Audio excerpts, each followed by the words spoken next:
All right, I'm going to turn it over to Miss Janie Payne, who is the chairperson of our SECAC.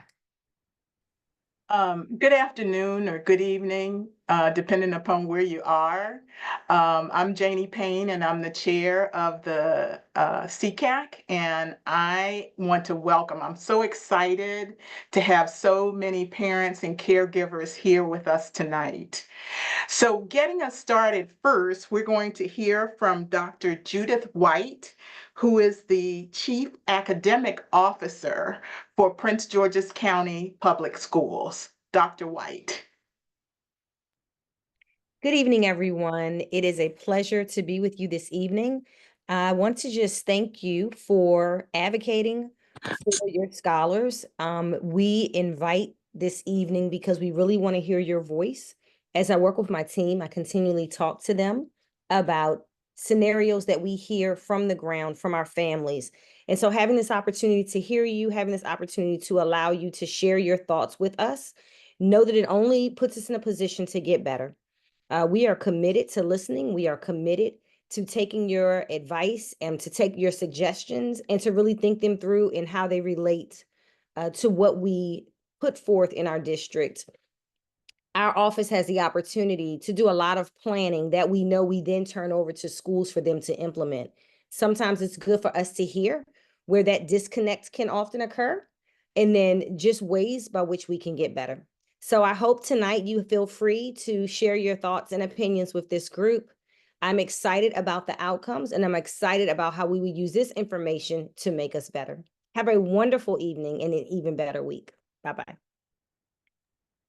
Thank you so much, Dr. White. And I want to acknowledge, do we have any of our county Board of Education members present? There's quite a lot of people on the screen, and I want to make sure if we have any of the members present that we acknowledge them. And for everyone, here is a list of our County Board of Education for your information.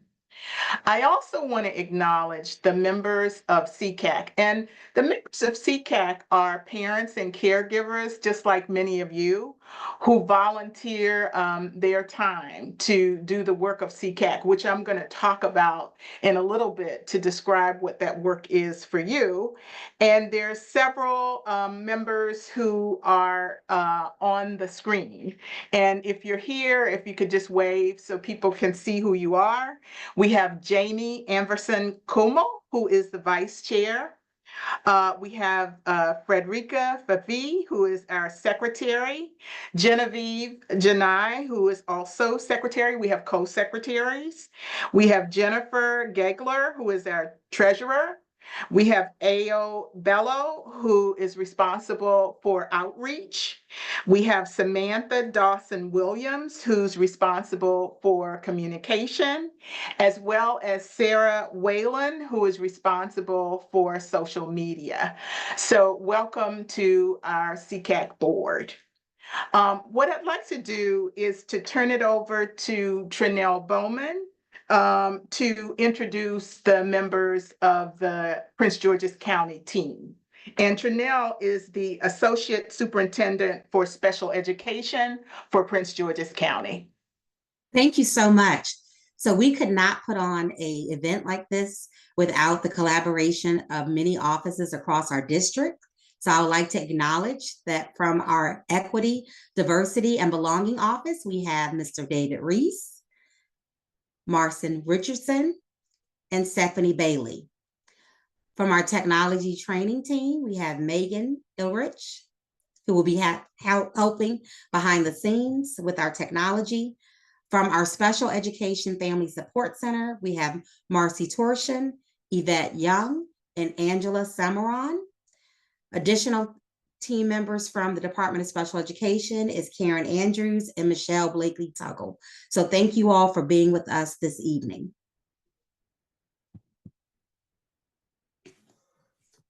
Thank you so much, Trinell.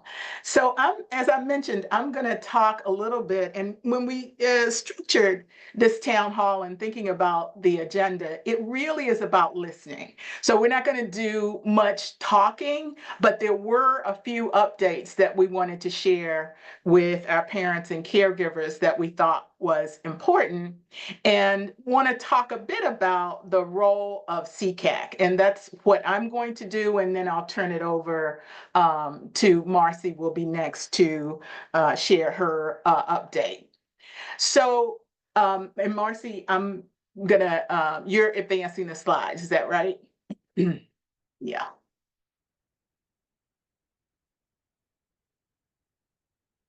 Okay. So, there's a lot here and a lot of words here. And so I'm going to be really succinct in describing the SECAC. And one of the things that you should know is our slide deck, we're going to post it on listserv. So all of you will get the information that we're sharing with you this evening. But SECAC is the Special Education Citizens Advisory Committee, and it's really mandated by law. That's the first thing that you should know. And we really are in place to advise the local school system on the needs of students with disabilities within Prince George's County. We do get a very small, and I'll say it's very small, budget to help us with our work. And we support the school through collaboration and activities that we determine are in service for our parents, but most importantly, for the students with disabilities. So let's keep going.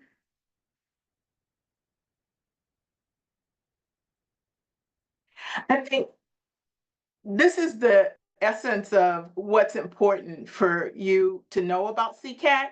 One, that we are parent-led. As I mentioned, we have parent volunteers. We're always looking for additional volunteers to support the work that we're doing. So any of you who would be interested in supporting our work, we welcome you. We welcome you to work with us. We also feel that it's important that the parent voice matters. So Dr. White talked about this, but getting the recommendations of our parents and being able to use those recommendations to support our children is very important. We work on, if you've attended any of our SECAC meetings in the past, we do a lot around parent education. We share a lot of information on our listserv that might be important to parents and caregivers. And we work tirelessly to make sure that we have partnerships with our parents and caregivers. So I would say that's the essence of what we do, and really would look forward, as I mentioned to you, to have additional volunteers who could help with the work, in particular with outreach, because we're always looking for parents to attend our meetings, to help inform topics that we have, and so forth. We'll keep going. And here is just what I would call the official functions of SECAC. I'm not going to go through all of them. We do, at times, we are called upon to provide input on different policies and so forth that the school might be interested in. We work very closely with Trinell and her team to think about ways to support our parents. And we assist the local school system in the formulation and development of plans for improving the performance of students with disabilities. Keep going, Marcy. And then The membership, if you're interested in joining SECAC, no formal application process. You're welcome to attend the meetings. We send information out about the meetings. You sign up, you get the Zoom link, and your attendance automatically qualifies you and individuals as members. We also have a school-wide presence, and Ms. Bello is doing a great job advertising across all schools to reach parents and stakeholders, and that includes attending events and talking about the work that we're doing. Sarah, as well as Samantha, working on our website, the listserv. You'll see that the Family Support Center is also a partner with us, and you'll hear information about SECAC through the Family Support Center. And we do the same. We share the work of the Family Support Center when we have the opportunity. There's an opportunity for social media engagement, community involvement. Very excited because during IEP meetings, information about SECAC is distributed. Also this year, I think this is the first year that we've done it. Very successful in that we now have robocall information and announcements to let you know when we're going to have meetings, and most importantly, through word of mouth from our parents, from our caregivers, and also the members of the SECAC board. What you'll see is the meeting dates and areas of focus for us for the end of this year as well as next year. And what you'll see that's different is that we will be hosting a series of town hall meetings. And we're doing that because we did get feedback from parents that it was more important that we make sure that parents' voices are heard. And so the agendas that you'll see for the town halls will be focused on those agenda items that are really critical to meet parent needs. So I am going to now turn it over to Marcy to continue with our presentation. So good evening, everyone. I just wanted to share just a few highlights from our Welcome Back to School Town Hall that was held back in August. On this slide is a direct link. If you have an opportunity to take a listen to the town hall meeting and watch the information that was shared, you can go to our YouTube channel for that and be able to recap some of the things that we shared with families back in August. This is just some summary data based on the number of attendees that registered, who actually attended, the number of questions we received, the number of questions that required direct follow-up from our PGCPS staff, and then the number of questions we were able to answer during the town hall. Please note that those questions are going through a final editing review, and they will be posted on our website for you. Those questions that we did not get to the town hall, we've done our due diligence to make sure that we follow up, and we will translate them in Spanish as well as in French. These were the top 10 categories for questions that were raised during the town hall. So we wanted to make sure you knew kind of what those top 10 questions or topics that people were more interested in. And then on this slide were some suggestions that some of our parents or community members that attended the town hall provided us with based on the survey that was completed. So we wanted to make sure that you were able to see some of that feedback. And we'll continue to do this as we hold the remaining town halls this school year. And now I'm going to pass it over to David Reese. Thank you so much, Trinell. So good evening, everyone. My name is David Reese, and I am the director in our Office of Equity, Diversity, and Belonging. And I wanted to give a little bit of context as to why I'm here alongside our Department of Special Education. So our Department of Special Education has a lot of very well-trained professionals who support students with disabilities and instructors who support those students in our system.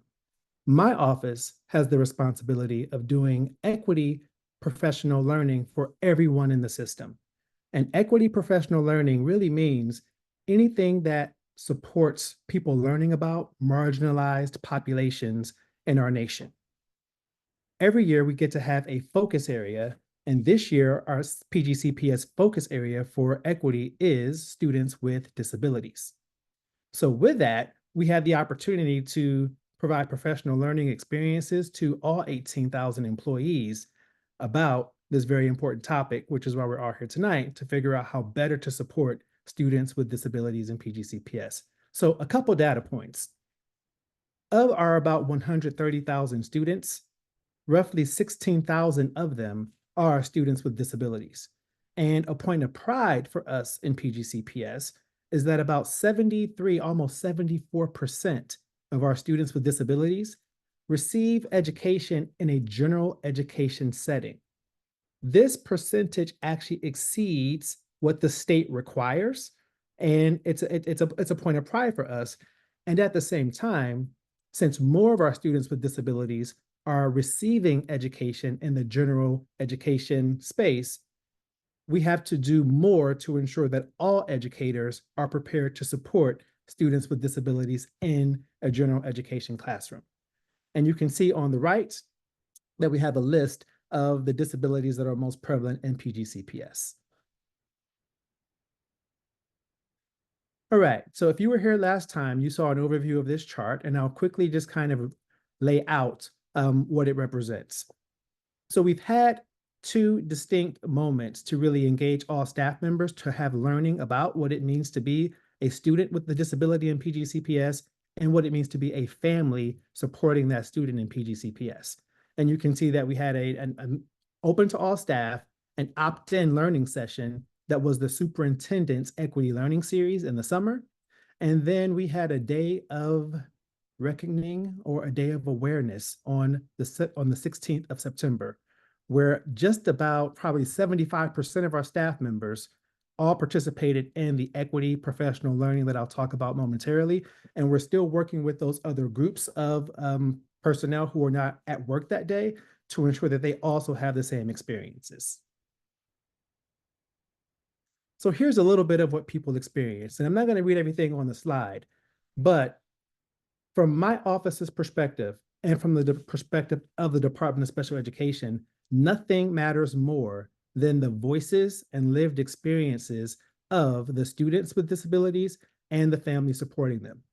So the authentic voice and the real experiences of you all is what crafted the professional learning for everyone in our district. So people saw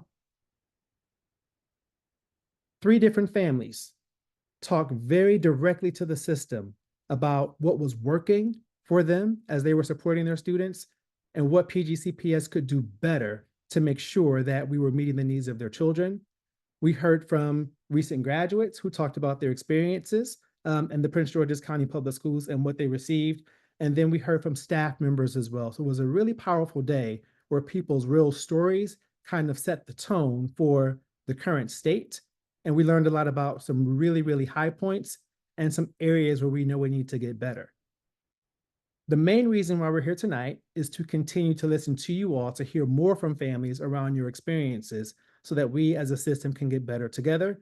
And this slide just really kind of talks about the 3 ways that we're trying to gather more information from you all and get better in each of these buckets. So the first thing we want to do is make sure that the IEP meeting, the individualized education plan meeting that you have with the staff, is one where you feel affirmed, where you get your questions answered, and where you learn about the strengths of your child and you share those strengths as you devise the education plan that's most important to help your child get better. The second bucket really talks about making sure that we equip staff with knowing how to tailor their instruction to meet the needs that are listed and highlighted in those IEPs. And last, we want to do a lot more work in our system to promote inclusive practices for students with disabilities. And I cannot tell you the number of emails I'm copied on now where people are advocating hard for doing what's right for their students and trying to make sure that they get the best support possible to make the learning experience better.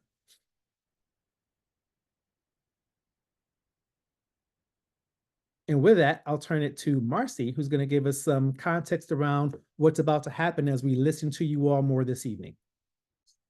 So I did want to acknowledge that I did see some messages and questions in the chat, and we will gather all of those and follow up on all of the questions in the chat. But I want to talk a little bit about our structure for tonight. So we are so excited that so many folks signed up to ask questions, provide feedback, give us recommendations. So many so that we are going to have to break the meeting up into two parts. We want to make sure everyone gets heard and everyone's voice is heard. And so shortly after we're done with this, this section, we are going to separate out into breakout rooms. Each person will either get a pop-up on their screen that says, join breakout room number 1, or if you don't get anything on the screen, you'll stay here with us in the main room. So again, we're going to separate into 2 different sections. And then once we do that and everybody's settled in their rooms, we're going to go ahead and move forward with the town hall structure. So I believe we are ready for to break up into breakout rooms. So if we want to open those breakout rooms, again, if you are headed to a different room, you will see a pop-up in the middle of your screen.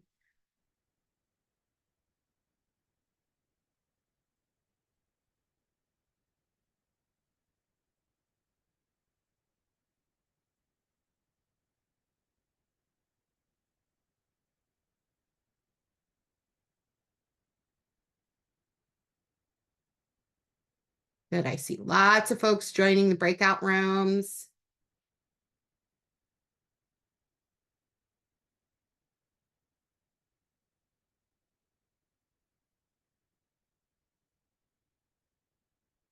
All right, we will give that about 30 more seconds to see everyone get moved to their breakout room. Hi, I haven't been moved to a breakout room yet, and I don't even see it as an option for me. So if you did not get an option to move to the breakout room, you are staying here in the main room with us. Oh, kudos to me. I'm in VIP. Wherever you go in PGCPS, you're in VIP. But Very- yes, this is also VIP. All right, David, I'm going to stop share for just 1 second. Okie dokie. And then I'm going to adjust a setting real quick. We are asking that you stay on mute until you are called. But then I am going to turn it right back over to David. Let me share my screen one more time.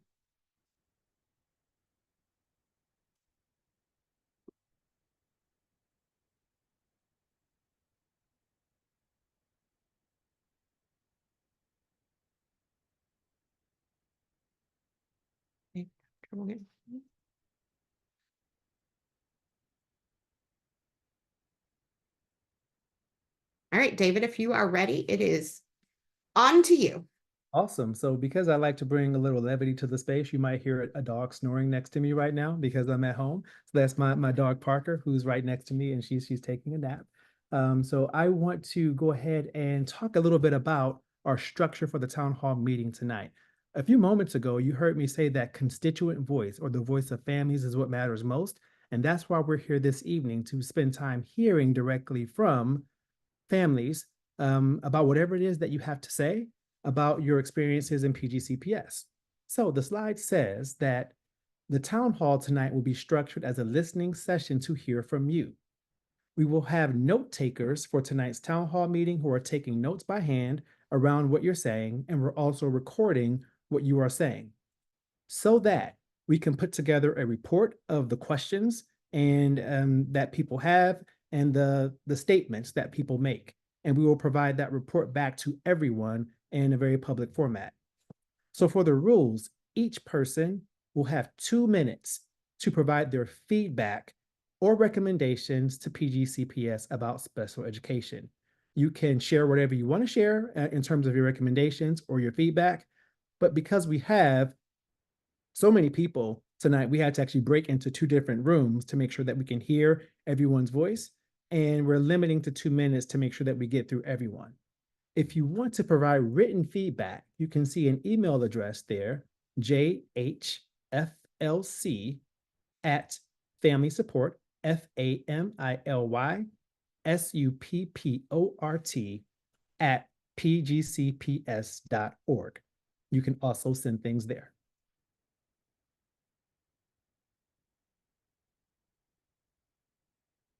A few more ground rules.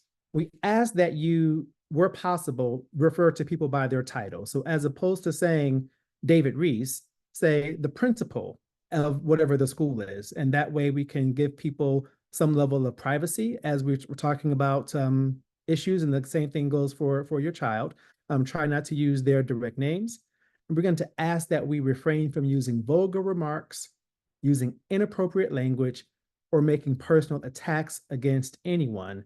And if people's comments move into that space, we're going to have to mute people, because that's the type of language that we won't be able to, that won't be productive for the evening, but we still want people to feel very comfortable expressing whatever it is that he, she, or they have to share. Also, while everyone has 2 minutes, there might be some people who are not speaking the English language with words. So we might have people who are from the deaf and hard of hearing community, or people who might be speaking a different language. We might allow a little bit more time for translation purposes to make sure we can capture everything that they say. So I am going to be the facilitator, making sure that we move through the evening, and Marcy, my colleague, will call the names of those who are registered. And I think she's doing it in the order that they registered so that we can try to hear from everyone. So with that, we're about to get into our space. So if you have your notes or things that you wanted to share, grab them so that you have them ready, so that when Marcy calls your name, you're prepared to share.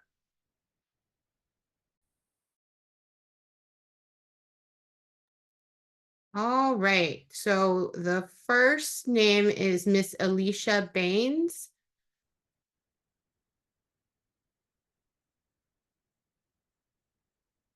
Miss Baines, if you are here, if you want to raise your hand.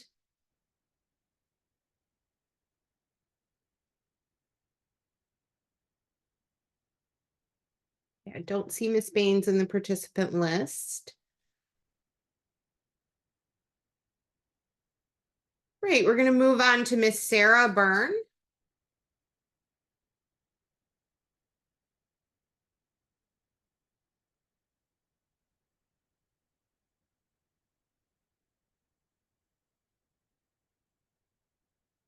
Don't see Miss Sarah either. All right, the next in our list is Miss Millhouse, Miss Dolores Millhouse. You are welcome to come off mute. Hi, good evening. Thank you for, let me turn my camera on so you can see my face. So I am calling, what I want to really get a good understanding of it is that I'm new to getting a good understanding of SECAC and what it does. But what I'm noticing is there is not a lot of information as relates to the 504 evaluations. Does that fall underneath SECAC? Is that something that's totally separate? I do understand that it is under special education, but I just don't see how it is tied into SECAC as it relates to providing supportive services to parents. As I'm new to going through this 504 evaluation, I've had a few hiccups over the past couple of weeks, but I've been able to work very closely with the 504 office to kind of identify some gaps in how they could really build out a toolkit for parents. So I'm really wanting to better understand, after listening to the resources and what's being offered and what is happening with SECAC, how does 504 evaluations and the support for parents fall into the SECAC realm of things? And just a little bit about me, I'm actually the vice chair of the Parent and Community Advisory Council. I have collaborated with PGCPS as a partner in education for over 18 years as a public education advocate. And so both my kids are, I guess, twice exceptional because they're tagged, and also want to understand how that also fits under the special education realm, because I know it's instruction outside of the, I guess, regular instruction that happens. So that's all I have. Thank you. Thank you so much for those questions. We've got them all recorded and much appreciated. Marcy, who's next? All right, we have Miss Jeanette Henry. Miss Jeanette, if you want to unmute, you are welcome to. I'm in the checkout line. I'm sorry. Can I go on the back end? Sure, that's Thank fine. you. Okay, let's see who's next. Miss Cassie, and I'm gonna probably butcher this last name, Ruxa Skriskal.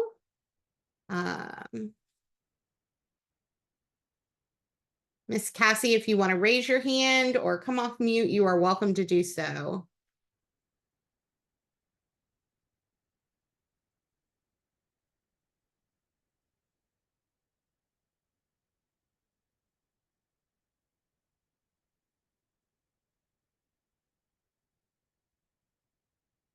Okay.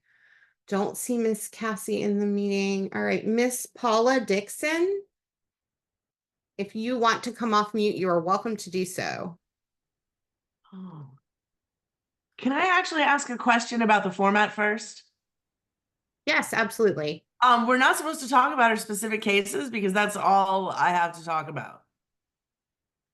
No, you are more than welcome to talk about your specific case. We just ask that you not identify the names of individuals as you talk about the case.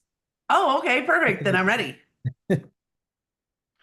I'm Paula Dixon. I bought a home in Bowie 2 years ago because Whitehall Elementary had a 9 out of 10 rating. I wish I'd known then that that rating does not apply to students with special needs. I'm raising a child with autism and ADHD who was a kindergartner at Whitehall last year. He did not attend pre-K, which the Whitehall staff knew. Yet week 2 of school, they gave him a written test marking almost every section incomplete. And they used this test to assign him an insane IQ of 84. Look, I was a child prodigy with documented IQ of 160, and I promise this child is at least as smart as I ever was. That was the first red flag. We were told that Whitehall would accommodate this brilliant child by giving him toddler toys and teaching him at a slower pace. Red flag number 2. You see, with many children with autism, our kiddo reads in whole words rather than letters. But this teaching style is not available in the very limited environment of Whitehall. Understandably, our little boy grew tired of being treated like an idiot, and he began to elope. At the start of January, began a pattern of calls asking us to pick up our boy hours early from school. At no point were we told these early dismissals, and there were dozens, were supposed to go on record as half-day suspensions. They did not. When our child eloped into the hall, the staff would physically restrain him. Eventually, most people would. He started fighting back, hitting and biting administrators. Whitehall's principal asked the child's father to sit in the classroom for days at a time, where he witnessed the young teacher's ignorance-induced disdain for special ed students and the absences and ineptitude of the classroom aides, whom I later learned have no education and get paid less than McDonald's fry cooks. Then came the full suspensions, 9 days in 1 month alone. When he was at school, our boy was pulled from the classroom and put into an office or empty conference room every single day, only observed as his meltdowns grew worse, because that's what you do with autistic kids, right?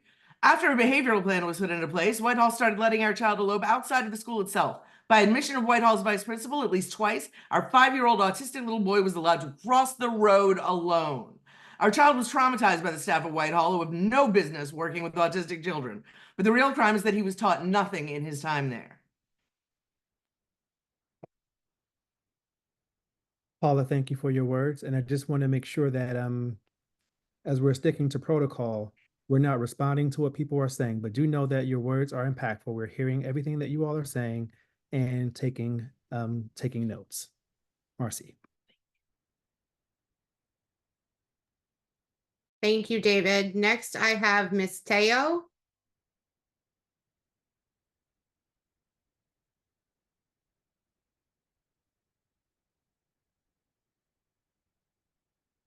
I don't see Miss Teo in the participant list.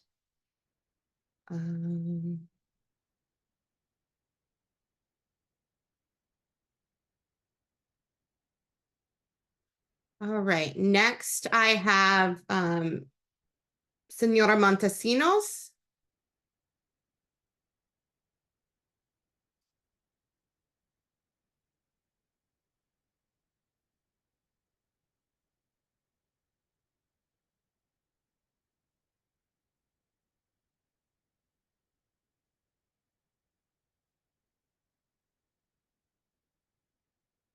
All right, we will try again.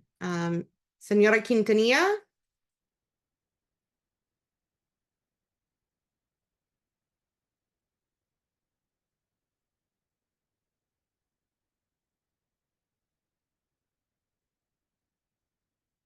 Okay.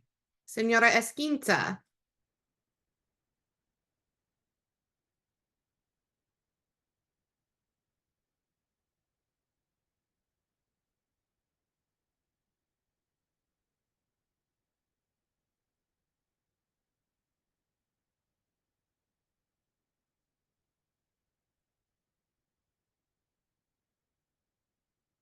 Okay. Senora Umanzor?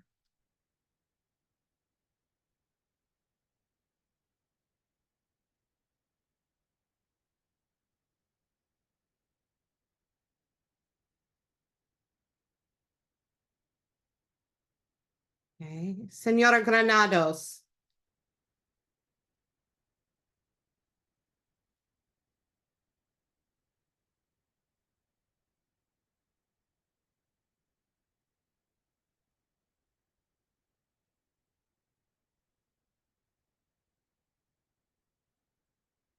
Okay, Mrs. Dillman?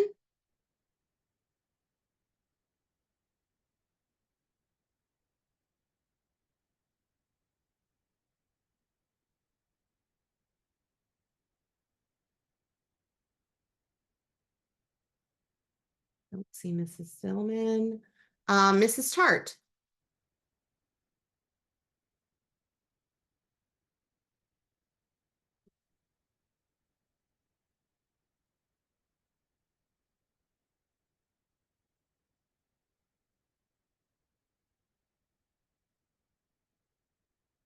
Okay.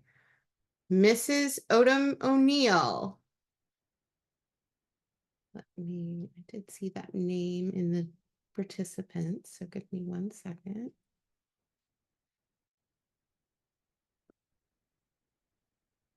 Mrs. Odom Neal, if you would like to unmute yourself.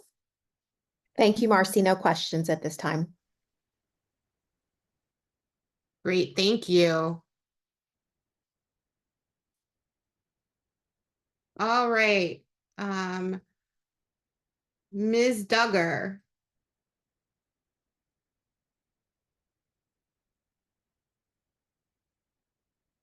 Hello, everyone. I do have great concerns. My child has transitioned from middle school to high school.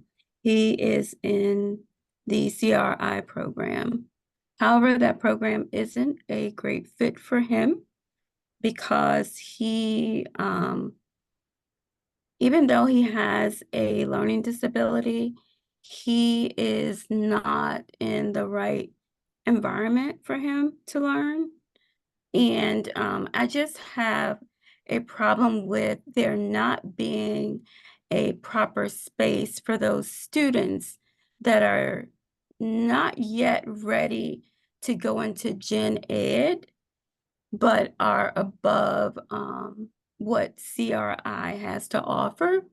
So I have seen my son in this class for over a year, and he has regressed a lot. He was thrown into an environment that was so different from the middle school CRI program, and he has lost his enthusiasm, he has lost his shine, and I'm at my wit's end with the school. So I need to know exactly where can my child go? So that's my question. When you have a student that's not fit for CRI, but not ready for Gen Ed, where does that student go? Thank you. Thank you for your question. And I think we have your name. So thank you for your question. and we'll be sure to have a response. Marcy, as you're thinking about the next names, there are a couple people who were asking in the chat if we had their names on the list. And given that we have some time, because there are some people who were not here, if we could make sure that we add these two names to the list. The first one is Claudia Fredetsky. I'm hoping I'm saying that correctly. She'll tell us what the correct way to pronounce it is when they speak. And then Kimberly Booker as well.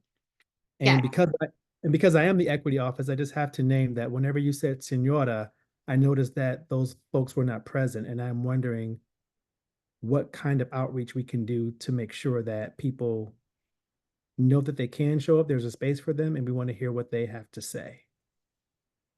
So that being said, Marcy, back to you. Thank you. And I've added those names at the bottom. And I do see a couple of others in the chat, and I'm working on those since we do have time as adding them at the end if we have time. So our next folks, family that registered to speak is Crystal Jackson. So Ms. Jackson, if you want to unmute. Yes, hi everyone. Yes, I just want to note, just as a, I just want to note that starting in the county, the most thing that you do here regarding special education is IEPs not being followed. And I just want to note that I know the school systems are short-staffed when it comes to special education, when it comes to general ed, but we definitely have to do a better job with following the IEP. I know special education teachers have a lot going on. I know to have a class full of 10 or 11 children and trying to service everyone is a lot. But we have to follow the IEPs, or we need to send these children to another school that is going to give them the services that they need. For instance, my son has services OT and speech at his school, but right now the OT person has not started the service, they're just collecting data. But we're about to go into November, school started in August. That's a concern for me.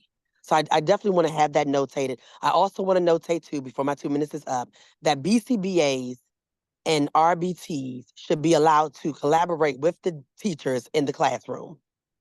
F parents would like them to. My child is coming from an ABA center into public school. And I think that for behavioral issues or different things like that, ABA is a good resource to use to collaborate with the teachers. So it's about collaboration, providing the best services possible for the child. And I just think that our county needs to do a better job with giving these children what they need. And that's it. Thank you for the recommendations and the advocacy. All right, our next person on the list is Miss Marie Carter. Miss Carter, if you're on.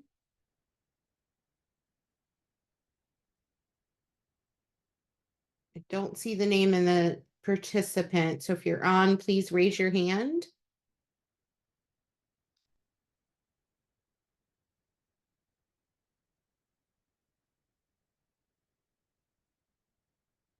Okay, the next person on the list is Miss Banks.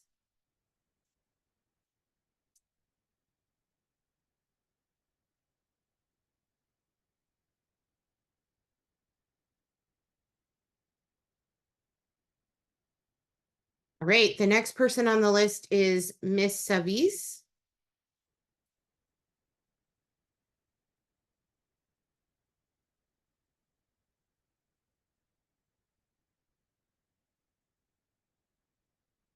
And the next person on the list is Miss Booker. I do see you on our list. If you want to unmute, you're welcome to do so. Thank you so very much. Good evening.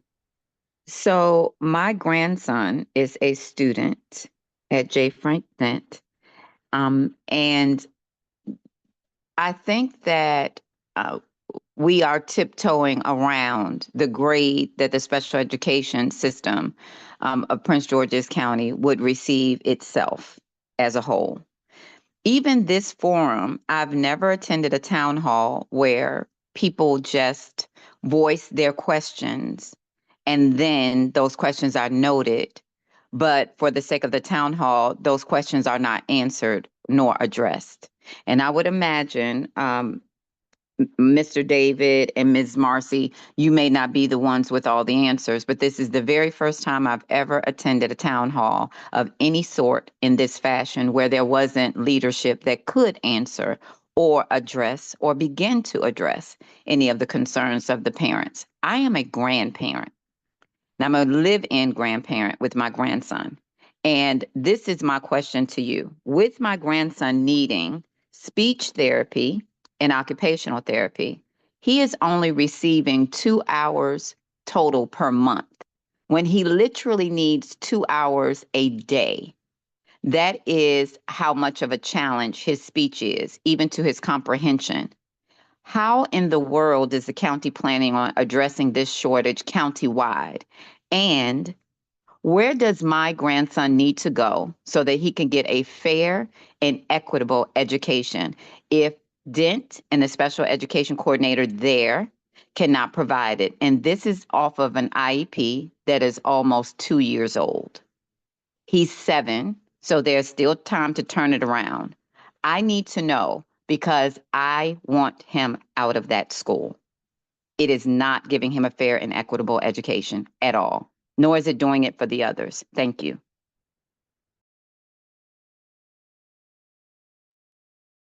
Thank you so much for bringing your comments tonight. And I promise you that you will get a response. And Marcy. All right, so the next in the list is Amber Wilson. Miss Wilson, if you're here, I don't see you in the list, so raise your hand, please.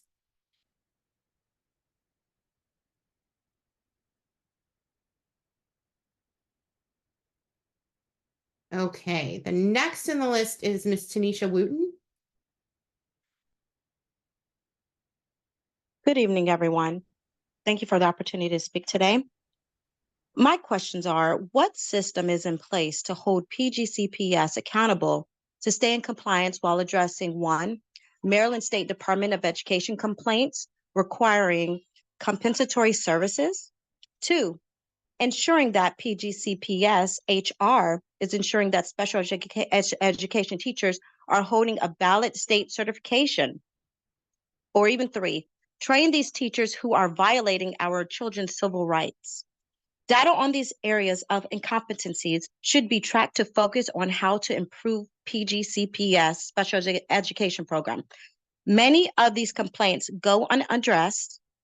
Parents need consistency and transparency from PGCPS after a Maryland Public Information Act request. Federal, state, and local funds meant for the special education program were not utilized for that program. Where are those funds going? If the special education program has so many needs for teachers, qualified teachers, and services, why is PGCPS lowering the special education budgets that are intended for our children, and now our children are being denied all of these services? Thank you so much for the opportunity to speak. Thank you for sharing. And as a reminder, I do want to remind people that there is a family support center. We can put the email address in the chat. That is a great place to go where Marcy and other of our team members work, who can help you navigate some of the types of issues you laid out today. And Marcy, can we hear from the next speaker, please? Sure. So the next speaker on the list is Lakeisha Swan. I don't see her in the participant list, so if you could raise your hand if you're here.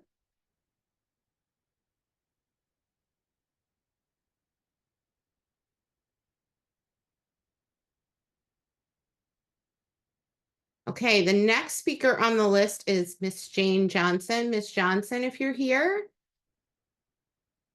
Hello. I have students attending Kenmore Middle School in the autism program, and I understand the only other option would be to send him to Largo next year. And he has a hard time with the amount of students now because they have him in general population, general education.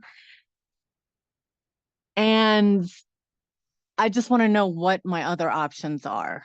I know the charter schools are a lottery, and some of the specialized schools go off of the PSAT scores, which I'm pretty sure my son did not do well on.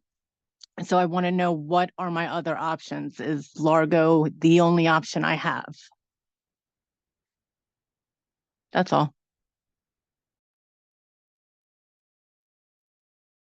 Thank you for the question about Largo and what other options we have for high school for students with autism, where the environment is maybe not as conducive as we would like it to be. Marcy, who's our next speaker? Sure. I want to circle back to Miss Henry. Miss Henry, if you're on, if you would like to unmute. Yes, thank you. My concern is transportation. My students both have IEPs. They are always late to school. They're being penalized because they're late due to transportation. So I wanted to know what can be done to ensure that they're getting their free education that they're entitled to due to transportation being late. They're missing assignments. They're not getting the instruction that they need. What is being done? Every time I voice my opinion, nothing gets addressed. Oh, we just have a shortage. But that's not good enough. It needs to be something else done. Maybe compensatory hours awarded to my children. So I just like further information on that. Thank you. Thank you very much. Thank you very much for the question and the suggestion that's in the question.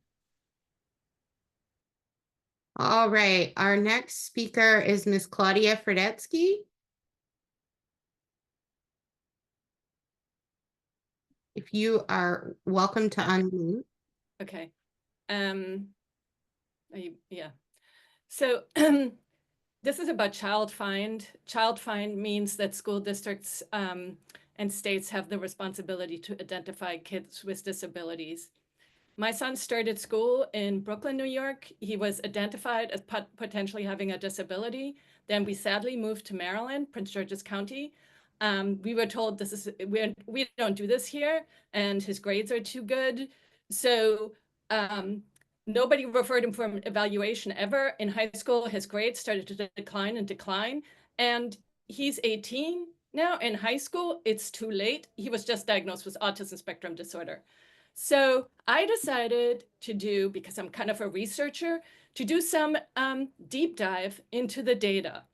And what I found is that Maryland is at the very bottom across the United States of states implementing IDEA, identifying kids with disabilities and providing special education services. It, according to its own reports, it provides 12% of kids relative to student population with services for kids with disabilities. 12%. The average across the nation is 15%. Prince George's County is even worse. It provides 10.8% to 8.10% of kids with disabilities with services. And that happened to us. We never got any services throughout 12 years of education. Now, the well-performing states, they provide services to 21% of kids with disabilities. But even smaller states like Delaware, 19%. Prince George's County doesn't identify kids with disabilities. And it is unbelievable. It's a complete violation of federal law.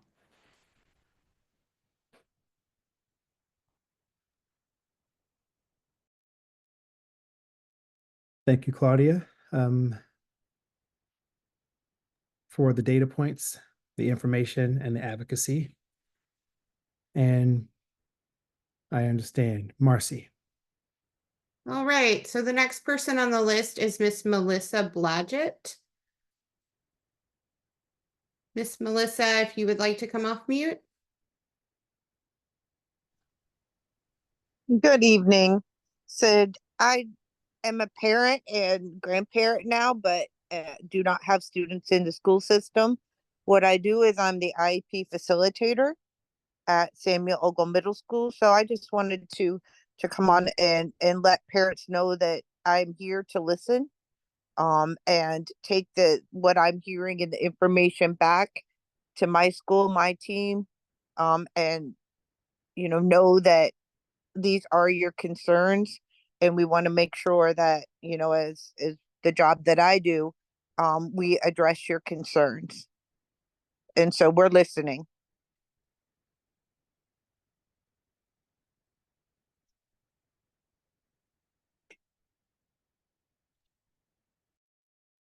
Thank you, Melissa. All right, next on our list is Miss Michelle Robinson. Miss Robinson, if you are welcome to unmute. Hello. I just had 2 points to make, points/questions. So the first is, I think a couple of parents are in the same situation as myself. I just want to make the point that not all students are capable of being with the general population. And so I feel that we should not have to treat all the students the same that have autism. It is called autism spectrum for a reason. So my student does not need to be around a lot of kids. It is detrimental to him. He is not thriving. It's getting worse. So that's my first point, and I just would like to know what someone can do about that to make his experience more for him, not just for everyone to be lumped into the same group. And then my second point is that geographically, I live in the southern part of the county, southern Prince George's County. There is a deficit of programs and school functions or anything that has to do with autism in the southern part of the county, and everything is always in the northern part of the county. Not sure why that happens or what we can do about that. If anybody can respond to that as well. Thank you. Thank you very much.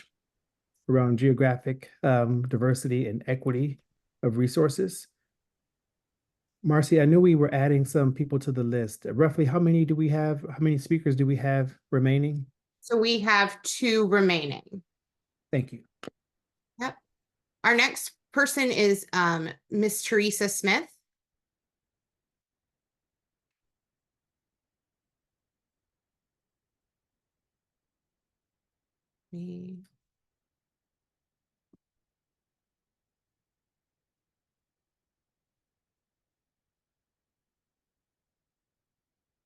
And I don't see Miss Smith in the participant list. Teresa Smith says that they're unable to mute. So could the host try to unmute Teresa Smith? I'll try as well. Thank you. That worked. Awesome. Thank All you. right. So I have worked hard with my IEP team to develop an IEP and BIP before the last school year to only start the school year with a teacher that's not following the strategies. And it appears that it has now become a triggering factor for my child. So this is very concerning to me.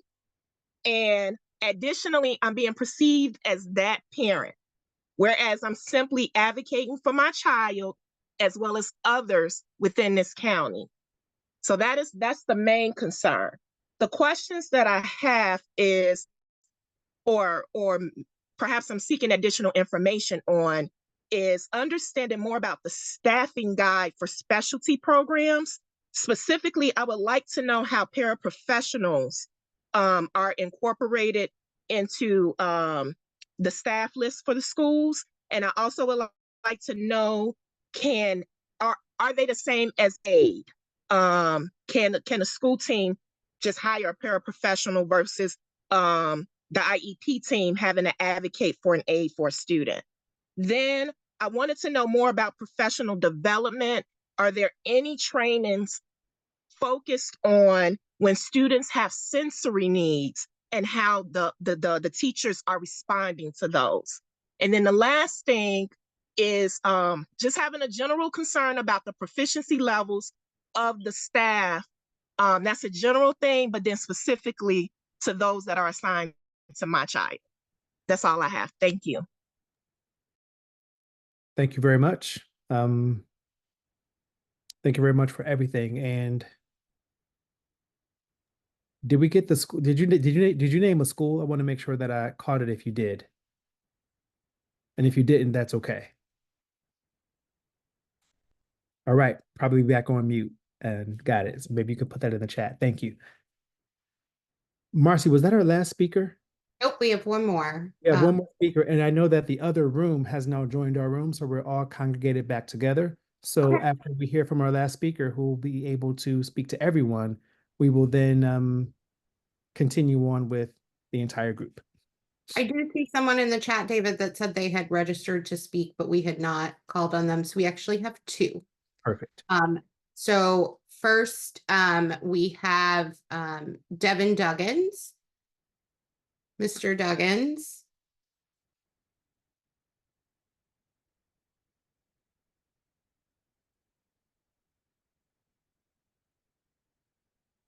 Mr. Duggins, you're welcome to unmute if you would like. Okay. Yes. Hi. I'm so sorry. That's okay. I am the mother of a now 11-year-old non-speaking child at E.E. Just Middle School in general education, pursuing a high school diploma. She formerly attended C.T. Reed Elementary School and was one of the first students in the CRI Autism's extension program beginning in first grade, 2018. In the 2019 school year, but last year she graduated from 5th grade because the proposed CRI Autism middle school program was discontinued. On June 10th, 2024 of this year, I revoked my consent to her placement in an alternative framework because this year I discovered that she can read and spell beyond 6th grade level and is exceptionally intelligent. She has expressed her desire to pursue a high school diploma. I have repeatedly asked, where in Prince George's County Public Schools does a cognitively intelligent, still non-speaking autistic child with interfering behaviors attend to go to pursue a high school diploma? I've been told there could be a place, but no one has been able to identify it. And as a matter of fact, her current school has admitted they are still ill-equipped to support her and have been sending her home early, not taking her to class, not presenting class assignments, and not providing her with support to communicate. She says if the school doesn't support her, they take her to the office and blame her for her behavior because she is bored and frustrated because she can't communicate.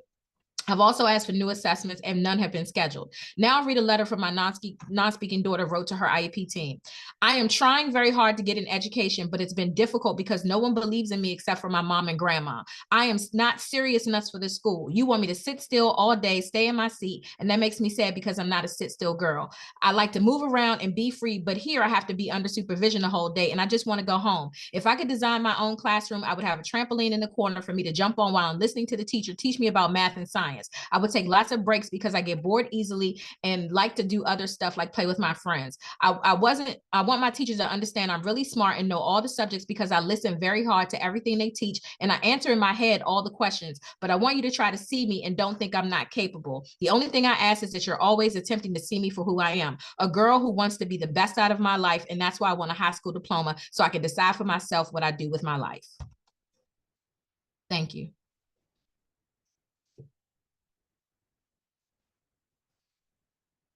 Thank you for sharing and providing us some examples of how your child is brilliant. And thank you. Thank you for the advocacy. Thank you. So David, I did see a bunch of names in the chat. We have actually 5 more folks and it looks like we have time. So the next is Mr. Corey Smith.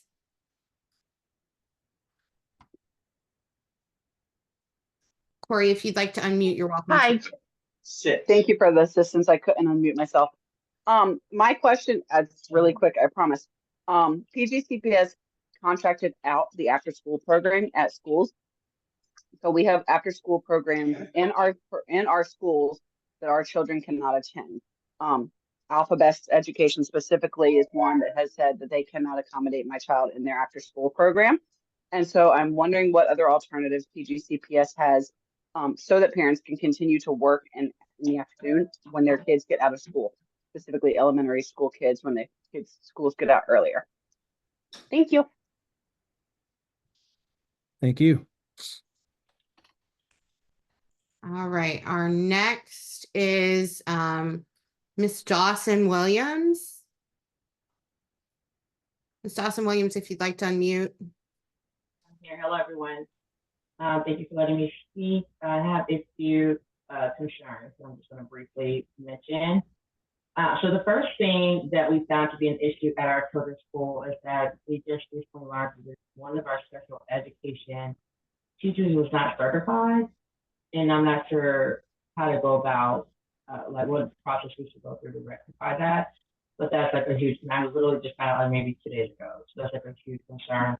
I'm worrying about whether our kids are being adequately taught what their special education needs. The second issue is kind of attached to the first one. The special education teacher, they don't teach in French, even though our children are going to French immersion school. So it may look, so if they're testing and doing everything in English, it may not get the correct score recorded because they're asking them things in English, and my children are primarily learning everything in French. So I wanted to know if there was a way to address that as well. Then we have another parent that wanted me to bring up we need a special education coordinator. There's 30 kids with IEPs from elementary and middle school, because our school, my Angela has elementary and middle combined. There's only 2 SPED teachers, and they're requesting that they said that we need a SPED coordinator because it's not sufficient coverage to implement the IEPs and what's been documented for their issues. And then the last question I have from another parent was that who's responsible for ensuring that teachers are implementing strategies to promote optimal learning as outlined in the IEP. And that was it. Thank you. Thank you for all of that. I was able to hear there was some breaking up, and I want to check that. Is it just me or was that other people as well? Mm-hmm. If you wouldn't mind, if you wrote those responses out, would you mind sending them via email so we can capture them? Because I probably heard about 80% of what you said. Thank you for emailing. And the next speaker, Marcy. All right, our next speaker is Miss Colvin. Miss Colvin, if you want to unmute. Yes, hello. I really just wanted to come on here tonight to make sure that my complaint doesn't get forgotten about. So my son currently, he attends Imagine Andrews Public Charter School. And since the first day of school, the first day of school up until today, he has not received his free and appropriate education. I've been doing my best to advocate for him, but the school just cannot support him. So versus them taking the necessary steps that we have discussed in the IEP meeting to get him placed in the appropriate program, they have just wanted to make him out to be just a behavior problem to the point that they've suspended him from school. And he's only 5 years old. So they suspended him from school. And that was it. Even to the point before the suspension, they were just okay with wanting me to withdraw him and not doing anything to his IEP to make any type of accommodation. So I have pulled him from out of school. He has not been in school for 3 weeks because I don't want it to escalate to the point that it really does become a egregious safety, concern to where he either hurts himself, other students, or adults. And so I just feel like this sets a bad tone for our kids' lives who have disability. It just makes it seem like they're a criminal, but it all starts now. And if we keep taking the money away from special education in the county, but putting it to all of these housing developers, the permits for housing, what does that say? These kids won't even have the education to be able to maybe one day afford these houses if they don't get the help that they need now, if they're just seen as a behavioral problem. And that's all I want to say. And again, my name is Crystal Colvin, and a lot of the people that I have emailed on my complaint that I sent today are actually in this meeting. And I just wanted to make sure that my complaint is not forgotten about. Thank you. Thank you for showing up tonight and sharing in this space as well. All right, our next speaker is Adrian Moore. If you would like to unmute, you're welcome to. Yes. Hi, good evening. Thank you all for having this forum tonight. I wasn't going to say anything initially, but I heard 2 points that I wanted to echo. I have a 4-year-old at James Ryder Randall Elementary School, and he is in desperate need of speech pathology courses. I think it was the grandmother mentioned earlier that they're very limited in terms of the faculty that they have for those services, which I do understand, but I still wanted to raise that concern. The second point was about bus scheduling or busing assignments. We haven't gotten one since he's been in school. I understand the limited resources, but I still wanted to raise that concern. Fortunately, we have been able to come up with some transportation options, but still, I just want to raise those 2 points. Would like to see additional resources for speech pathology and busing assignments. Thank you all. Thank you for coming out tonight. Marcy, who's next? Miss Lisa Keaton. Miss Keaton, if you want to unmute, you're welcome to. Good evening. Just some concerns about the teachers being more or being held accountable for identifying children with disabilities. It was brought to one of the teachers' attention in the kindergarten and the first grade, but because they said I didn't have legal custody over my granddaughter at that time, that I could not request the IEP. And I said, but haven't you noticed there's some problems? And so you can do that on your own. I don't have to have custody for you to do that. And also, my granddaughter finally has an IEP after several years, but a concern I have is her being pulled out of the classroom. She is in the general education, but she's being pulled out during that time. And sometimes that's not good. And also, is there any assistance with purchasing learning devices? Like for one thing I had investigated was an OrCam. It helps you to read. Is there any assistance through the county on purchasing devices like that? That's it.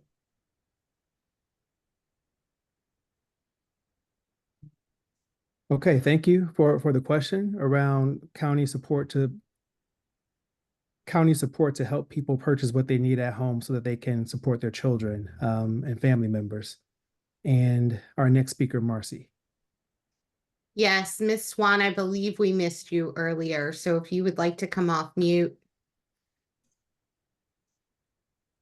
Thank you so very much. Yes, I missed when you called my name earlier. I have a 6th grader who is attending Benjamin D. Floyd Middle School. And just echoing some of the concerns that other family members have stated, in the beginning of the year, I was able to exchange communication with a speech language pathologist, but I received a letter at the end of last week stating that due to the shortage, that service would not be provided. My son's on the autism spectrum. He has disfluency, and the speech therapist also assists with social skills. So I'm hoping, I plan to write a letter to the special education department just to see if maybe we can receive these services virtually.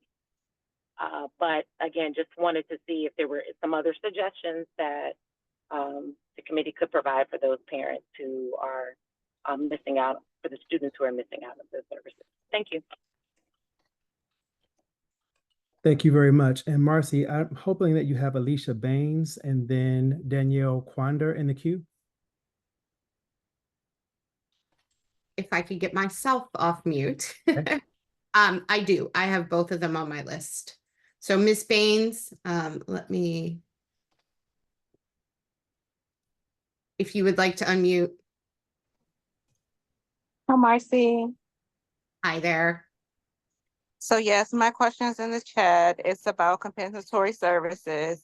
Um, I won't get into the specifics about my case, but I do have a question in general about a new request, right? My son's school is without a speech language pathologist. He has not received his services at all this quarter since school's been in. So my question is, why do I have to continuously make these requests when you all are fully aware that you have the vacancy?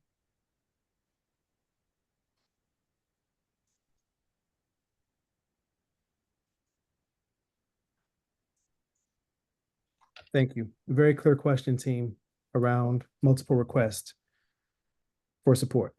And I think does that take us to Danielle, Marcy? Yes. Awesome.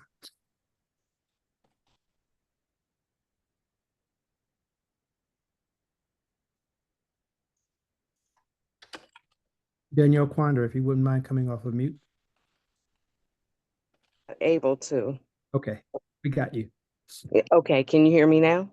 Yes, we can. Okay. I would like to say good evening. I have two children in Prince George's County schools. I myself am a graduate.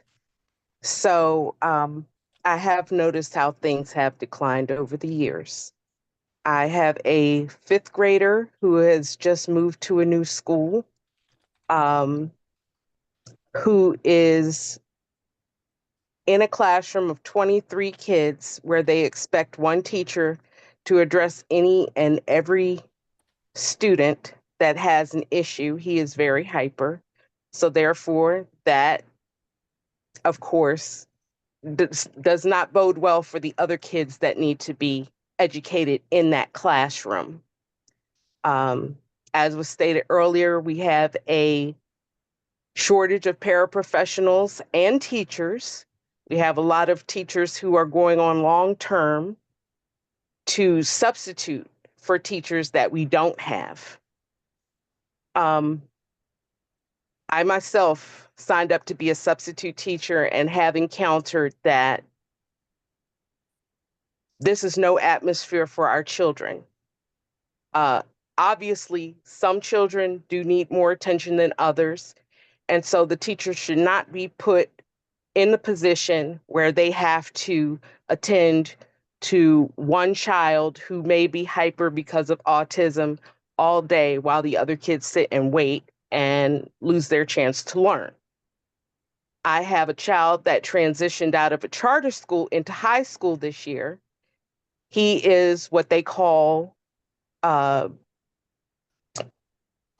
let's just say he will not speak to you unless he's very comfortable. So he doesn't speak to a lot of his teachers. Last year, he received an IEP that was transferred to the high school. We, as the parents, did not have a meeting with his IEP collective last year. And so they manufactured one. And we have also received a letter from the Department of Health from Maryland that he has been taken out of the autism waiver list because PG County did not provide him the required hours for his special education and autism waiver. I'm sorry. It's just, it makes me sad because my mother was a speech pathologist in Prince George's County for over 30 years. She retired. She had 2 dedicated schools per year. They did change her from schools within a 5-year period, but she spent more time with her kids than any of the speech pathologists that I have seen that maybe come in once a week, if even that, to deal with children who need speech pathology. I'm asking why Prince George's County has not addressed specifics to special education kids. Why is it that we have to be at the bottom of the nation? Why is it that when we are in neighborhoods where we have bilingual children, we do have teachers who themselves cannot fluently speak English and Spanish, teaching them. Thank you, Ms. Quander. And I'm sorry to have to cut you off. And I hear you around the decline over the years, making sure that we have speech pathologists who can come with the level of frequency that they need, and that we need to do better. Marcy, I think that was our last speaker for the evening. I do want to say this has been a humbling experience in a lot of ways. Again, I don't work with the Department of Special Education. I work alongside my colleagues. And I thank people for coming and speaking their truth tonight, and advocating for their students. I know that there'll be some direct reach out to some of you around the specific questions that you raised, and we will be responding to everyone again en masse to kind of make sense of, after we make sense of what you said, and then provide you with the response. Again, the Family Support Center is a space where you can reach out for direct support. And I'm going to turn it back to, who am I turning it back to, Marcy? Dr. Judith White, our Chief Academic Officer, would like to address the families here tonight.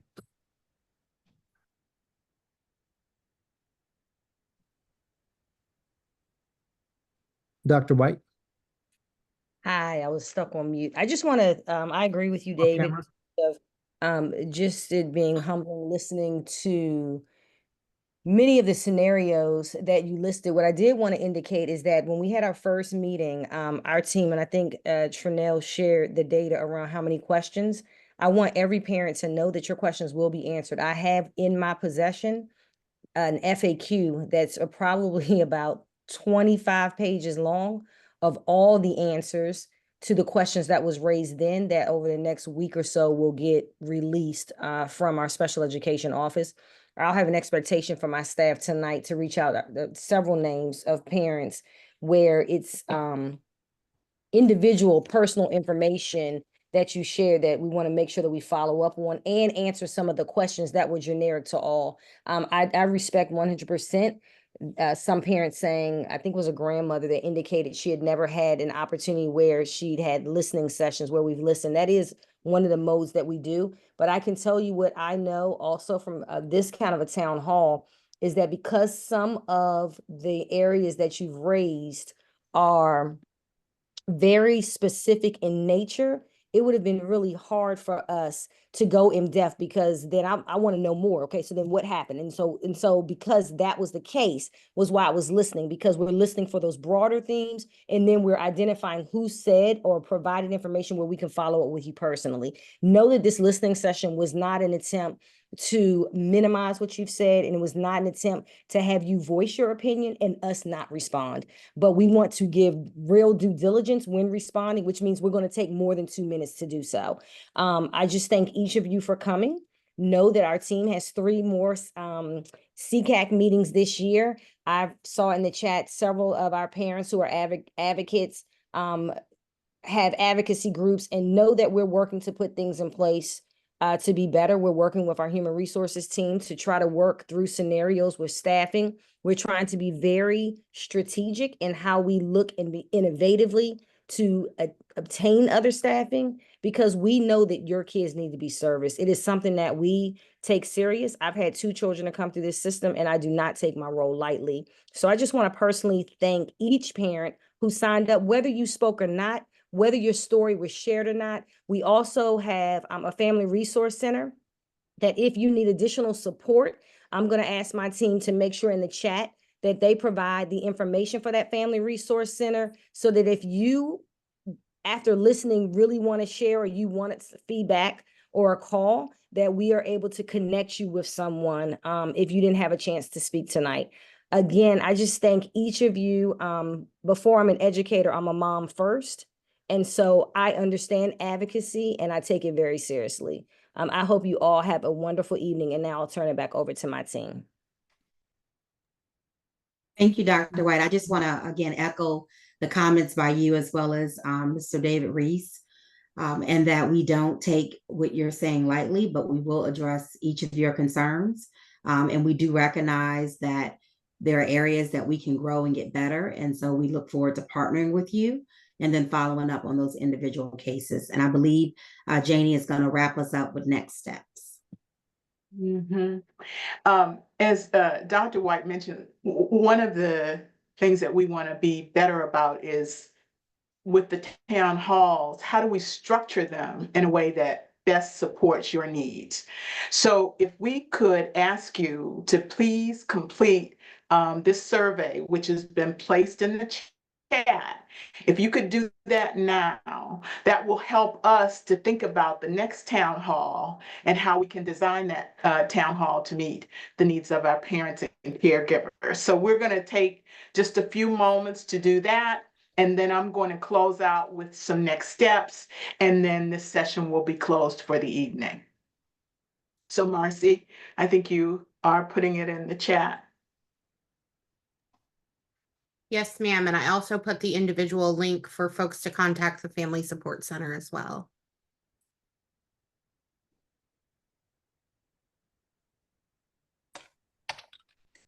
And for the team, just a reminder that we have lots of comments in the chat that we want to make sure we capture as well and provide responses to them.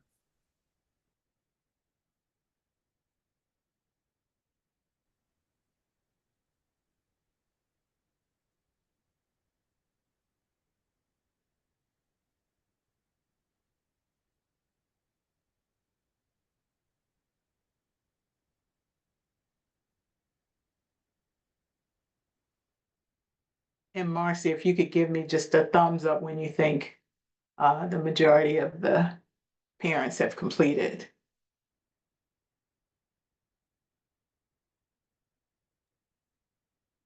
Sure, I'm going to put it in the chat again, just in case it got lost, because the chat's rolling. So I want to make sure we capture everything.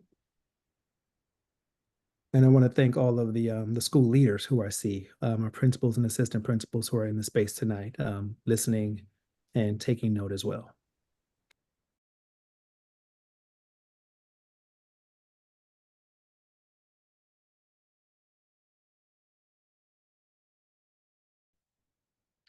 All right, all right. Good evening, everyone. My name is Marcin Richardson. I'm an equity coach with the Office of Equity, Diversity, and Belonging. I'm joined here tonight by my colleague, Stephanie Bailey, who is also an equity coach with the same office. And so tonight we'll go ahead and get started with the town hall meeting structure. We'll give you an overview of what to expect tonight. And then we'll go into the portion of the meeting where you'll have a chance to share your voice. Tonight's town hall will be structured as a listening session to hear from you. So again, the whole point of this is to make sure that we are hearing the voices of our parents regarding students with disabilities and how we can better support them. Please know that the meeting tonight is being recorded. It is being transcribed so that our office and the Office of Special or the Department of Special Education can take that data and take a look at it and determine next steps and improvement in supporting students and families. Each person, and this is important, will have 2 minutes to provide their feedback or recommendations to the county about special education. And so we're going to ask that you all adhere to that 2-minute rule. You will see on your screen a 2-minute countdown. As it gets towards the end of the countdown, you'll start to hear a few little noises that'll let you know that your time is wrapping up. I will then, or Stephanie will come in and then say, okay, finish up your last sentence. And then we'll need to move on to the next speaker. And we're doing this because we have such great interest tonight. Parents who signed up to share their voices want to make sure that everyone has an opportunity to be heard. If there are additional things that you would like to share, there is a form to complete that you will receive at the end of tonight's session where you can provide additional feedback. Also, we want you to know that if you have specific questions regarding your child or your child's school, there is a form that you can complete, and then someone from the Department of Special Education will follow up with you about those specific questions pertaining to your child or the school that your child attends. Thank I'll you, turn it over to my colleague, Stephanie. Yeah, thank you. Hi, everyone. My name's Stephanie Bailey. I'm so excited to get to sit in on this session this evening and listen to the unique brilliance of the families and caregivers of PGCPS students. We just wanted to set up a couple of norms as we move forward into our listening session. The first is that as you're discussing your experiences, ideas, and thoughts, we ask that you please use titles rather than individual names of anyone you need to refer to in your comments. So for example, instead of saying my child's teacher, Miss Bailey, you might just say a teacher or a principal and identify people that way in your share out. Additionally, we ask that you please refrain from using any vulgar remarks, inappropriate language, or making any personal attacks against anyone. If norms are not followed in this session, you might be muted. And then, as Marcin was saying, we want to make sure that we are being responsive to needs of individual students within the district. So if you have a specific concern about your child, we ask that you please complete a parent or caregiver contact follow-up request form. And I'm going to put the link to that in the chat as I'm speaking. Oh, somebody already put it in there. Thank you, Yvette. So that someone can follow up with you from our Family Support Center or special education leadership. And again, adhering to these guidelines will help this process to move smoothly. We're so excited to hear from each of you. And we're going to go ahead and call our first speaker of the evening. So Tara Ben. Let's see.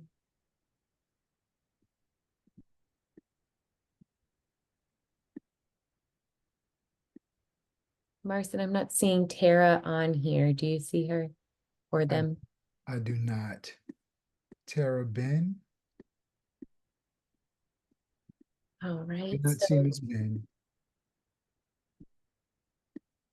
Gotcha. So we'll move to our next registered speaker, who I might not see also, Vamika Davis. Thank you for all bearing with us as we work out all the technology with facilitating this session.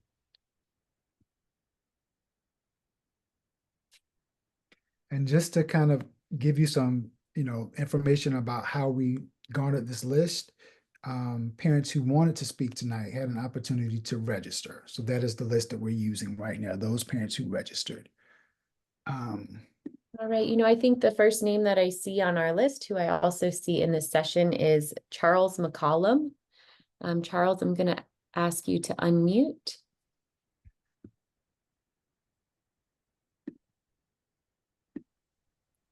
All right, and what I'll do, Charles, as you begin speaking, I'm going to start this timer so you have a visual prompt for your I think I do. I'm having a little problem here right now. Just trying to get it straightened out here. It's kind of messing up right now. Would you like for us to try to come back to you in a bit? Okay, that'd be fine. Okay, we can do that. All right, and right now I'm looking for Crystal Willingham.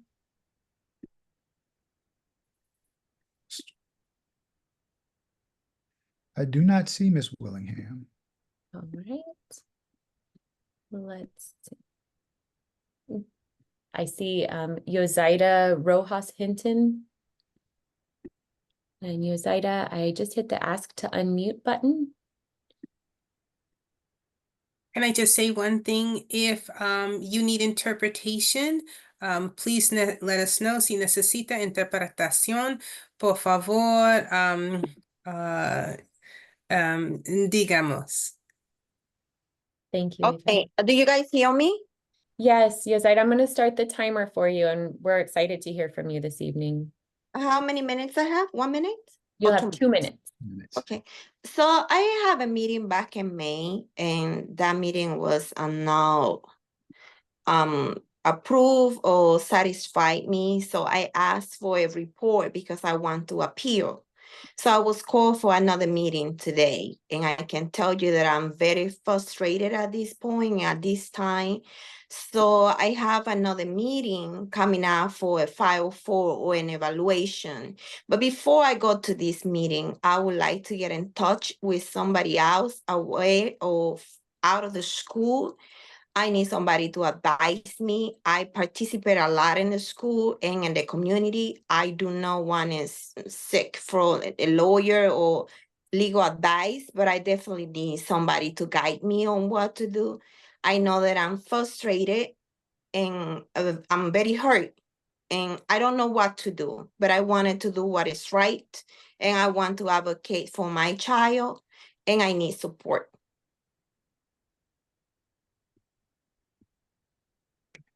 Thank you so much, Ms. Rojas Hinton.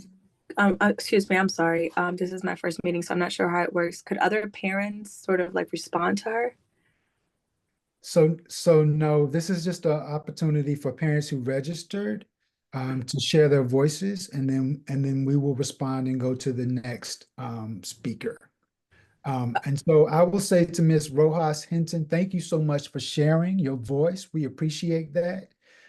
We definitely support you in advocating your child, and it is great to see that you're here tonight to seek support.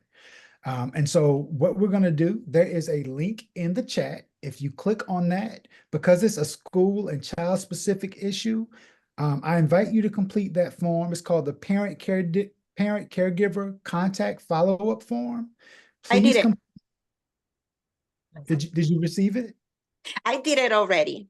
Oh, see, you're already on top of it. Thank you so much. And so then that way someone from the Department of Special Education can circle back with you, okay? Thank you. Thank you so much for sharing. We appreciate you. Okay, and so the next person on our list is Miss Delia. I hope I'm pronouncing that correctly, and if I'm not, please excuse me and correct me. Is it Della? I'm sorry, Della Jackson.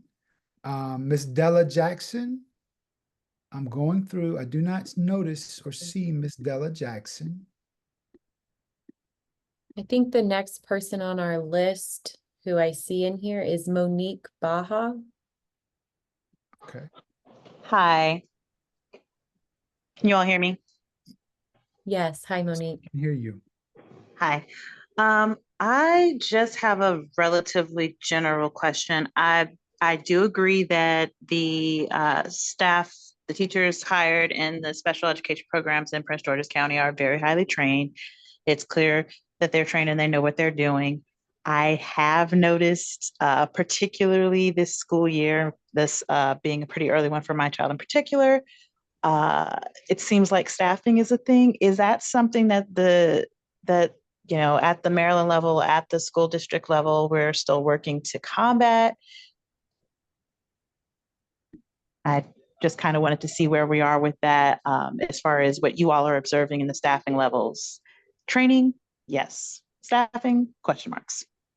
Gotcha. Thank you so much, Monique, for asking your questions. This is actually a listening session tonight. So we are going to follow up on everything that we hear. And I hear that you have some concerns about staffing levels for special education staff. Sounds like in our schools. Is that correct? That is correct. Awesome. Thank you so much for sharing your perspective and input and what you're seeing. And again, our Department of Special Education is going to be listening to this feedback and following up as we move forward with town halls throughout the year. Thank you. Thank you. All right, I wanted to provide an opportunity for Mr. McCullum. I know that he was speaking earlier, and I know that he was having some challenges. Mr. McCullum, are you able to speak now?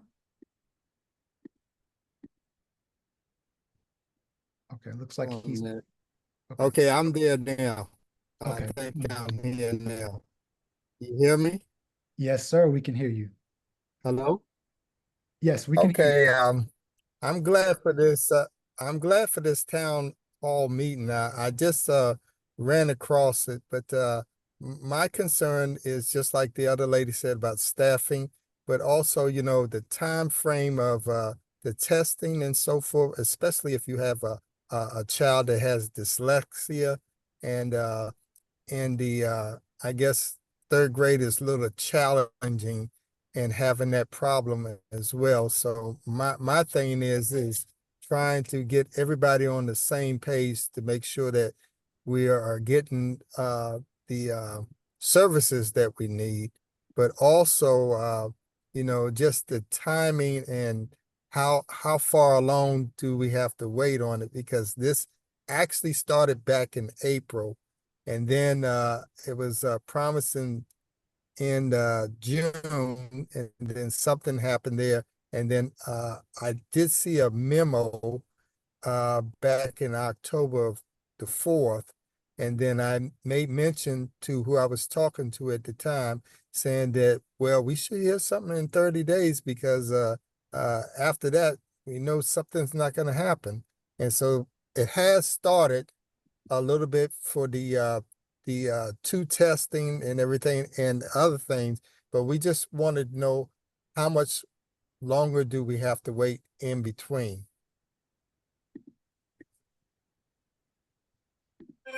Thank you, Mr. McCullough. We appreciate that feedback. Those are excellent questions.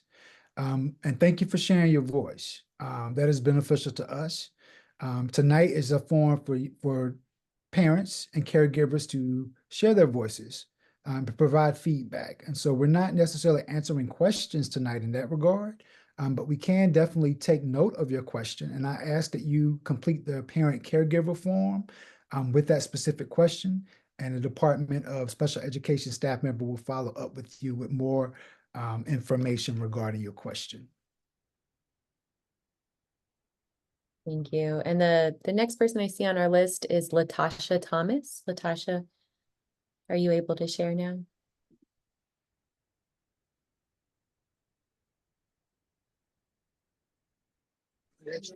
Hello. I'm not really in a position to speak a long time right now, but two parents have already voiced my concern. Again, it's with staffing.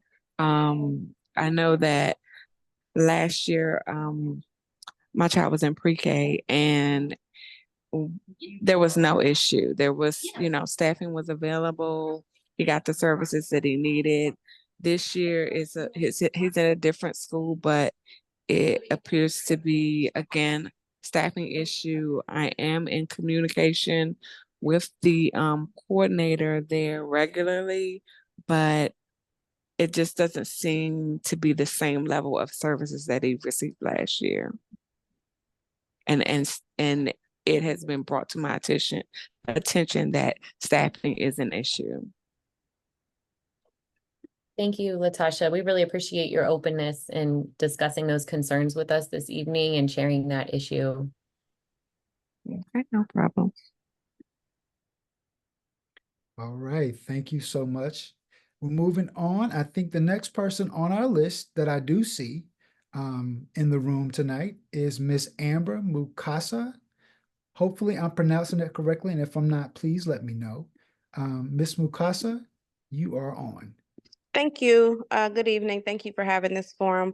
My concern is specifically about the special education services for students, PG County, particularly surrounding their LEA.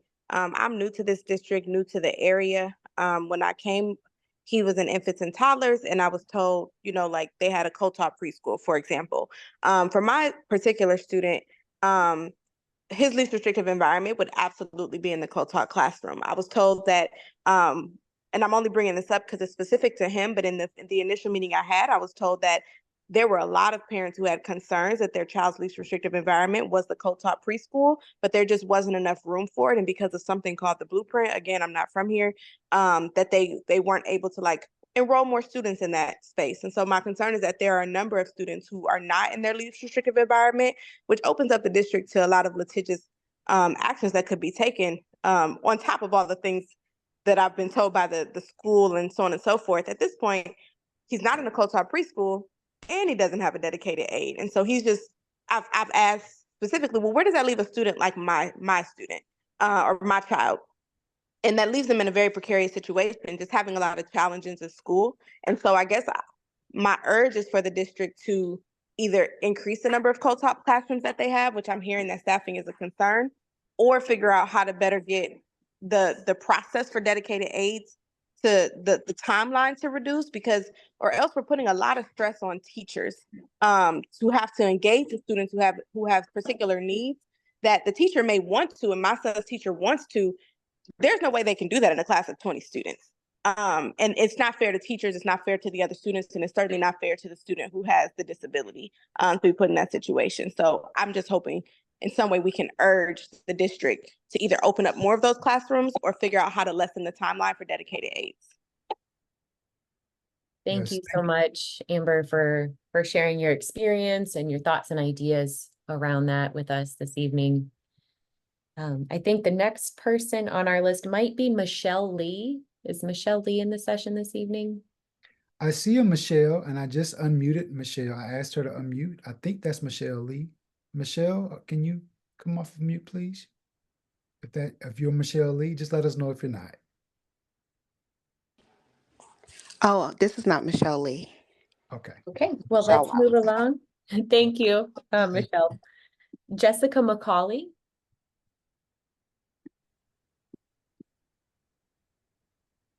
Okay.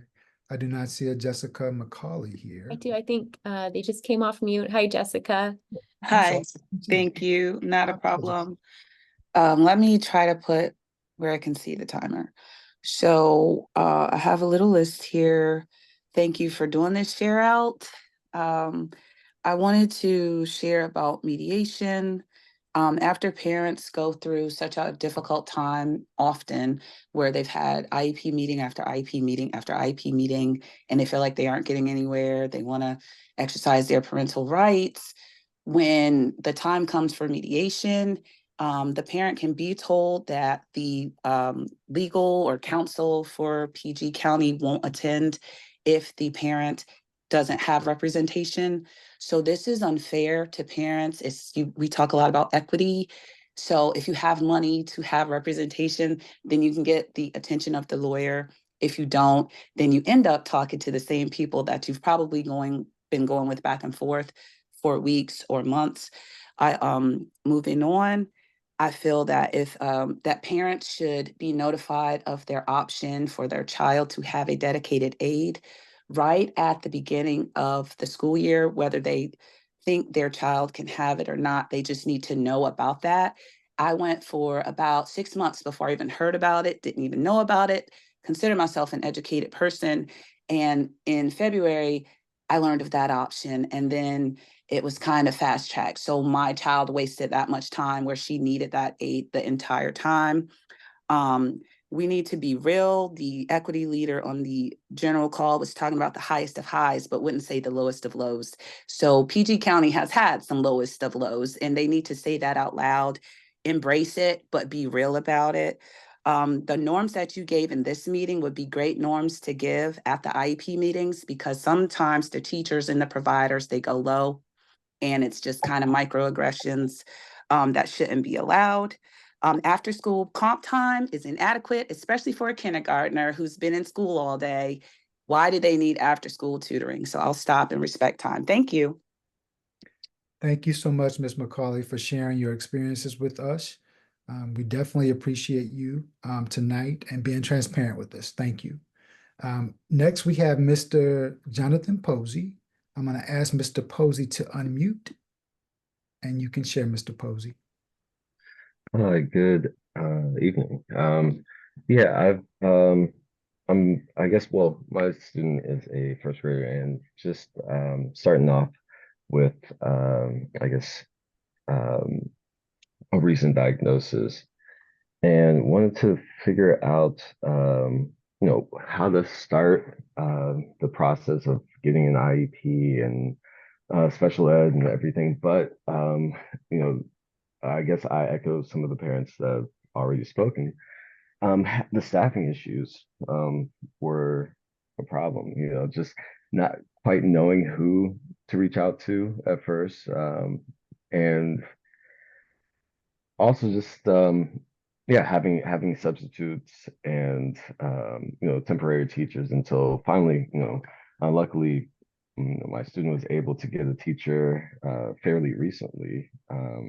But, just thinking about the needs of our kids and the real impact that building that relationship, the student teacher relationship, building that and the impact that that has on learning and just the relationship in general, as well as the I guess mindset towards education from that point.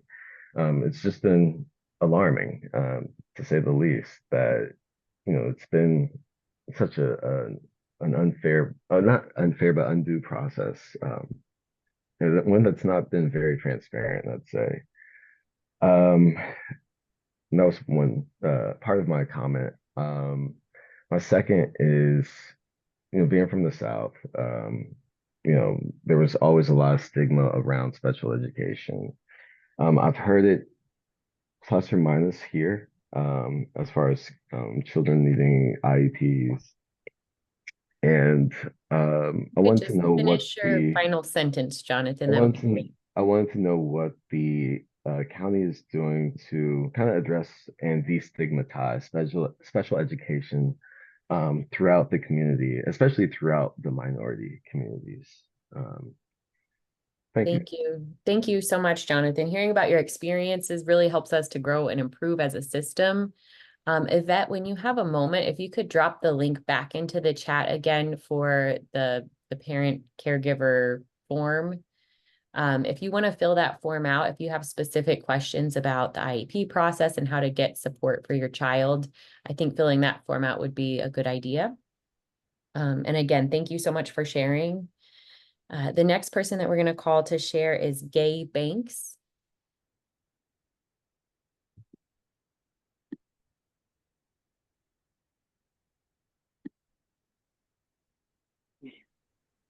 Gay, are you still here? I'm still here. Awesome. A lot of the teachers, a lot of the parents have asked the same questions that I was going to ask. So we can go ahead and move on to the next person. Okay, thank you so much. You're welcome. Tanya Wadi.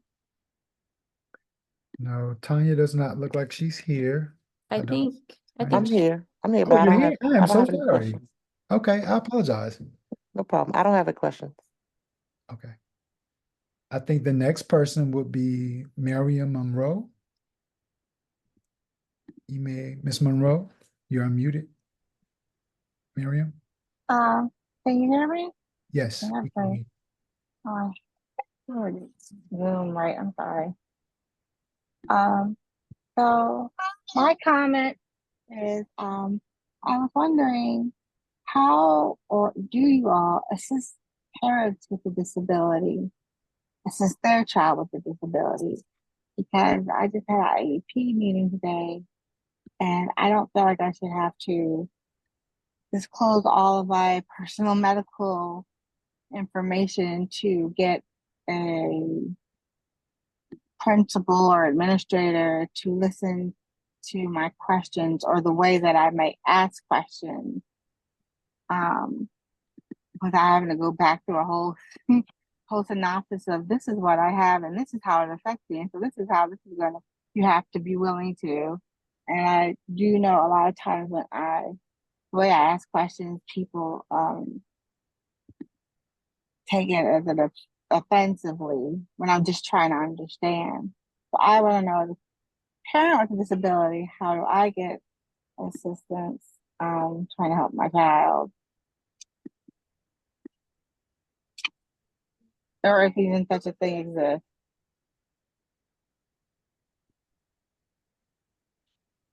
Thank you so much, Miriam. We hear your comment and we appreciate your transparency and openness with us this evening. Yvette, would this be a good time for the parent caregiver form as well? I think it could be, so that we could have someone reach out to you and provide specific support around this concern. Okay, so what office does that come from? So that that kind of form support. will go to our Department of Special Education, and someone either from our Family Support Center or our Special Education Leadership Team will reach out to you to answer questions and provide supports you might need. Okay. Do I have any more seconds left or no?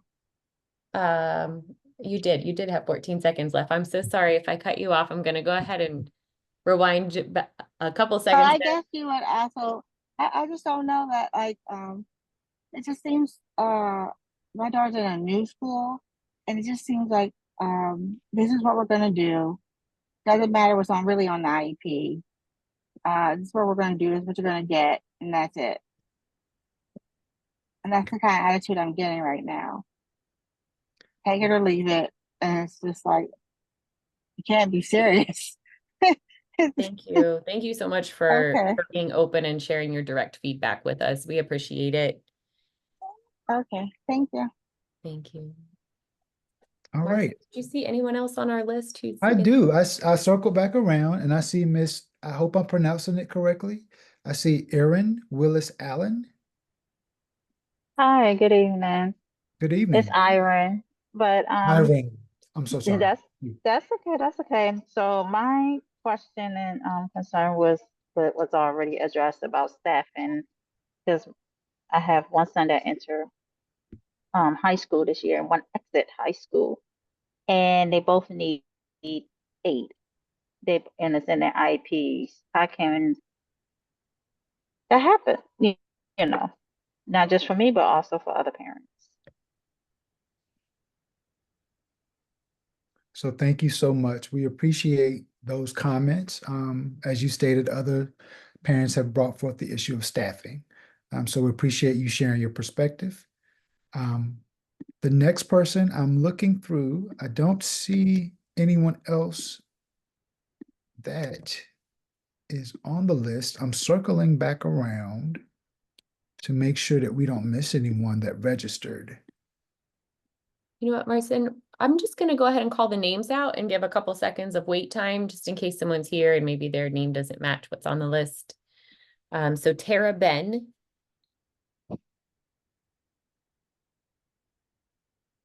Vamika Davis.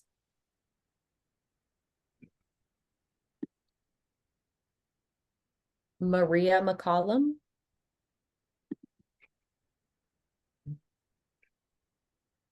Crystal Willingham.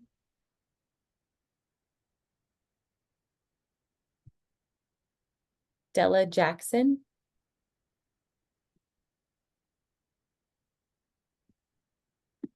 Ludi Laborde.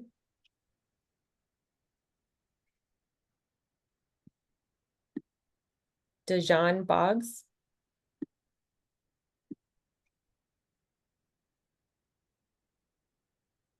Andrea Devine.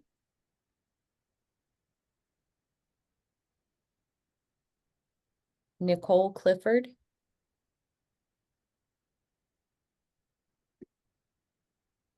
Tao Twyman.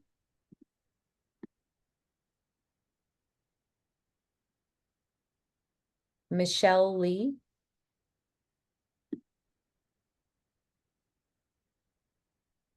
Alice O'Harry Effiong.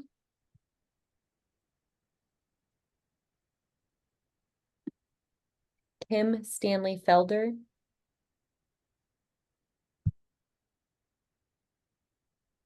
Tiffany Mudd.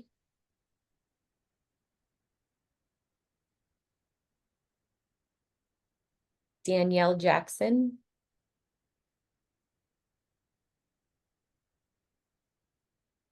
Valencia Fairley. Shakika Fields. Latrice Jefferson. All right, thank you all for hanging in there while we read through the list of names. I just wanted to make sure we made space for our registered speakers in case they were here. Your feedback this evening really helps us to better understand the needs of our community, the needs of our students, and ways that we can work to do better. So thank you so much for sharing. What we'll do now is we will go back into the main session. We can listen to any remaining speakers there, and then we'll close out from that session. So I was thank you. going to say, sorry, did you want to see if there was anyone who maybe signed up to speak who might not be on the list? Just in case? I think this is everyone in that registered to speak. Okay. So we went through Okay. the whole list. Thank you, Jamie. Okay, I just wanted to make sure in case somebody was waiting who might have felt they should be on the list who wasn't. Okay.